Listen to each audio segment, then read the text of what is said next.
When neighbours truly know one another, each day just popping your head over the fence or popping over for a coffee and checking in on each other, sometimes I don't think they realise the impact that that can then create on the wider community around them.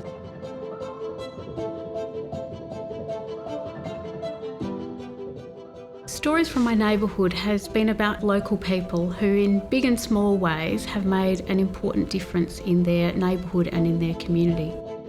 It coincided with a real concern from our elected members and members in our community about the growing sense of isolation and being very aware that more than 1 in 3 households in our local community, it's a person living alone. And so how do we as a council play a role in helping people to get to know their local neighbours?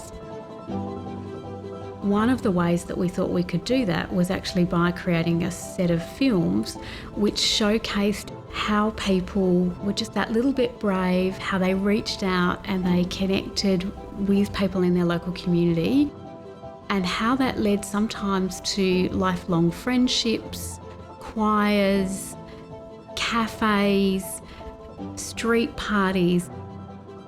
That's where Stories from My Neighbourhood came from.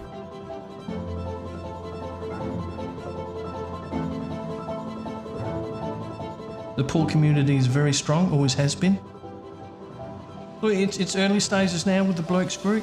Once people get wind of positive initiatives in the community, it's only going to grow.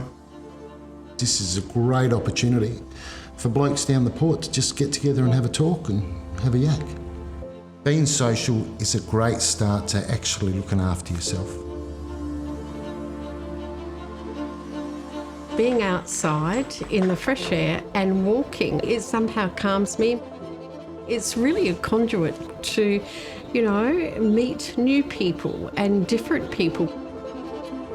I'm getting people in to have hands-on cooking experience, to transfer skills, transfer knowledge, really get people to be able to take something valuable away as a life skill.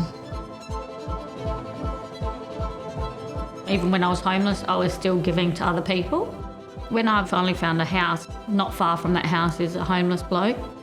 Sometimes you can't get enough bottles and cans to live. So I cook a lot of meals for him and neighbours. It just gives me that opportunity to help others and I enjoy it. We do the things we do because we care about people, but also because we get something back. It just gives you that sense of fulfilment because I've done something to help somebody else. I've lost a lot of mates through suicide. I've watched a lot of mates go through mental health issues. For me personally, I can sit here and say I'm doing something so someone else's mate doesn't have to go through the same thing. If I can give back and make other people's lives better, everyone wins.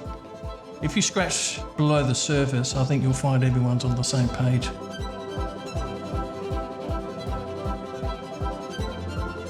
Obviously, over the last 12 months, there have been some difficulties with being able to connect with other people, but of course, it's also created other opportunities for us to find other ways that we can connect with people.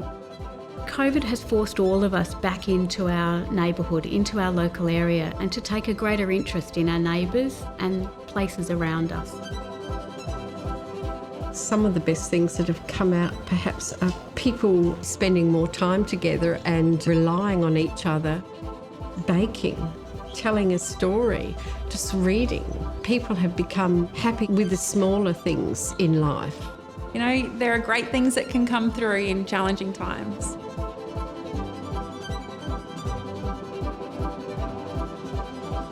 As a result of both the films and the events over the last 18 months, we've seen a range of really interesting and dynamic projects happen in our community that have been just really delightful to see and to see evolve.